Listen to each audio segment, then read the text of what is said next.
नमस्कार दोस्तों, आपके अपने यूट्यूब चैनल पर मैं निरंजन आप सभी का स्वागत करता हूं। दोस्तों आज 19 जनवरी है और आज हम 19 जनवरी के करंट अफेयर को देखेंगे। तो चलिए दोस्तों शुरू करते हैं।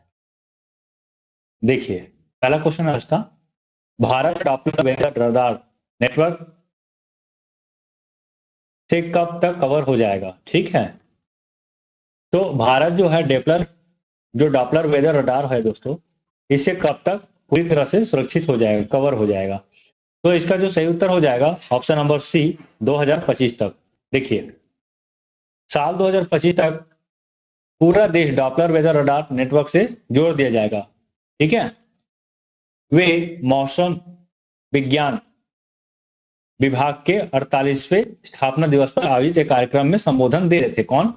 तो केंद्रीय मंत्री जो है जितेंद्र सिंह, और इन्होंने ही बताया है कि 2025 तक पूरा देश जो है डॉपलर वेदर रडार से पूरी तरह से जुड़ जाएगा। देखिए, मौसम विभाग की मौसम को लेकर की जाने वाली भविष्यवाणी की सटीकता में पिछले 8 से 9 वर्षों में लगभग 40% सुधार हुआ है। देखिए, इसको लगाने के पीछे का उद्देश्य यही है कि जो मौसम संबंधी जो जानकारी है, भविष्यवाणी जो है, उसको सटीकता से सटीकता तक लेकर जाए। जिससे क्या होगा, आने वाली जो चुनौतियां है उससे सरकार जो है आराम से फेस कर सके। ठीक है, तो इस चीज को ध्यान में रखेंगे। चलिए अगला क्वेश्चन, बहुत इंपॉर्टेंट क्वेश्चन है ये, ध्यान रखेंगे। तो देश के नए उप राष्ट्रीय सुरक्षा सलाहकार, सबसे पहले तो आप कमेंट में ये बता दीजिए कि राष्ट्रीय सुरक्षा सलाहकार कौन है। क्या पूछा मैं? राष्ट्रीय सुरक्षा सलाहकार, ठीक ना? तो राष्ट्रीय सुरक्षा सलाहकार कौन है, आप कमेंट में जल्दी बताइए।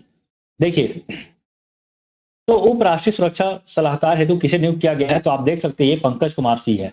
ओके, तो पंकज कुमार सिंह जो है इसका सही उत्तर हो जाएगा। देखिए, सेवानिवृत्त बीएसएफ डीजी पंकज कुमार सिंह उप राष्ट्रीय सुरक्षा सलाहकार नियुक्त किए गए हैं।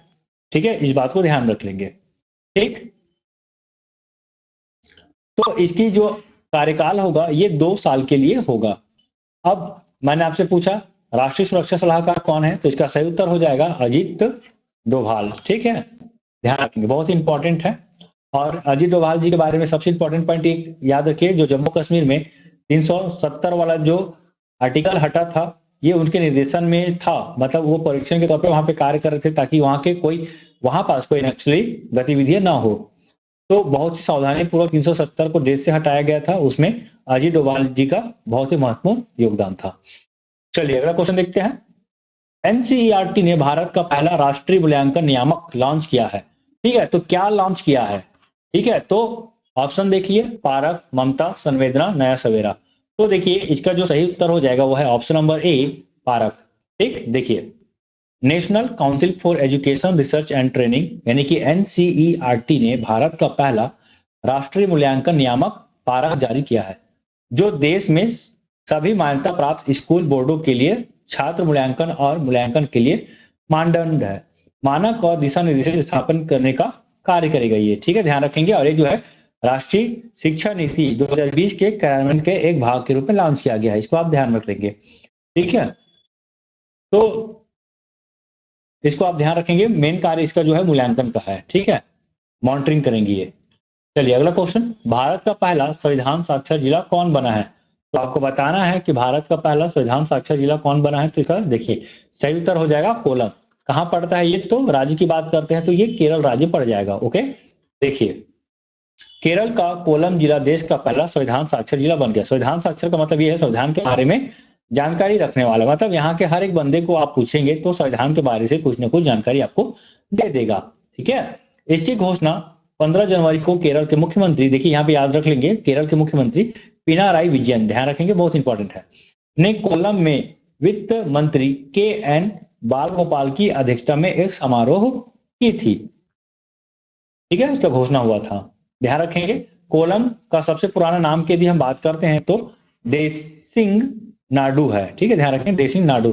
ठीक, चलिए अगला क्वेश्चन देख लेते हैं।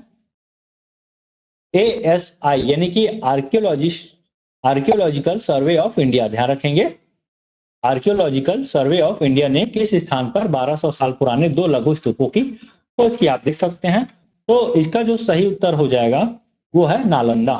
ठीक, कमेंट करके बताइए नालंदा कहां पे है। तो ठीक, देखिए, भारतीय पुरातत्व सर्वेक्षण यानी कि आर्कियोलॉजिकल सर्वे ऑफ इंडिया के पटना सर्कल ने राज्य के नालंदा जिले में विश्व विरासत स्थल नालंदा महाविहार के परिसर के भीतर सराय टीला के पास भू निर्माण गतिविधियों के दौरान 1200 साल पुराने लघु स्तूपों की खोज की है।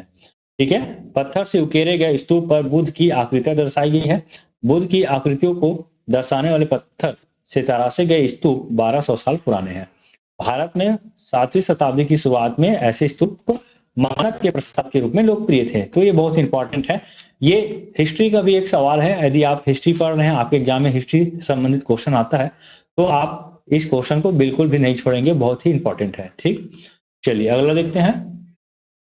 तो यही पे है वीडियो दोस्तों, समाप्त होता है हमारा। वीडियो कैसा लगा कमेंट करके जरूर बताइएगा। वीडियो पसंद आता है तो लाइक कीजिए और अपने दोस्तों तक शेयर जरूर कीजिए। और यदि आप चैनल पर नए हैं तो चैनल को सब्सक्राइब करना बिल्कुल ना भूलें। धन्यवाद।